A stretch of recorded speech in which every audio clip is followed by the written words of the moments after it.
Hey folks, AJ here. Want to do a quick video on this air control assembly made by G&G. Very popular, used on Whirlpool tubs, many Whirlpool tubs back in the day. Alright, the top diameter of the very top knob section, it measures 1.15" across. Alright, so try to be very precise when you're measuring your parts. Try to get it down to the closest as possible. I measured that with a micrometer, 1.15" across.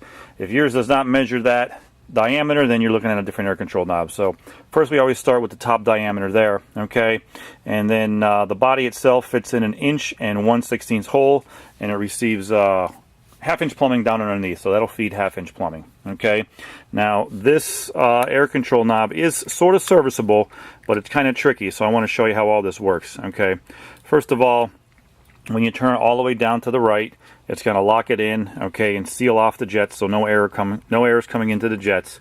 All right, you turn it to the left, and it's going to loosen it up and let the air come into the jets. Okay, this is a real nice, low-profile, modern-looking air control assembly. If you're doing a rehab on an older tub, this is the air control assembly I always recommend people to buy. It does a very nice job, nice-looking air control assembly. So, over the years, I've gotten hundreds of emails on air controls, and one that I get a lot is somebody will email me this picture, and this was when it might have broken off on their tub. Sometimes these stems on the bottom, they'll break off and the air control knob comes off, and then they just got an ugly looking hole in their tub. So if this is the case, if you have an air control stem that came out of your assembly and it looks like this, this will help you identify it. This is the one that you need. Okay.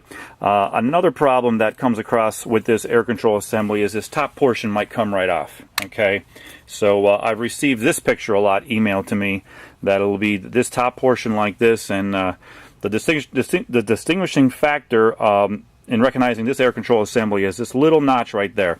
So that receives the receiving notch in the top lid there. See how that lines up there?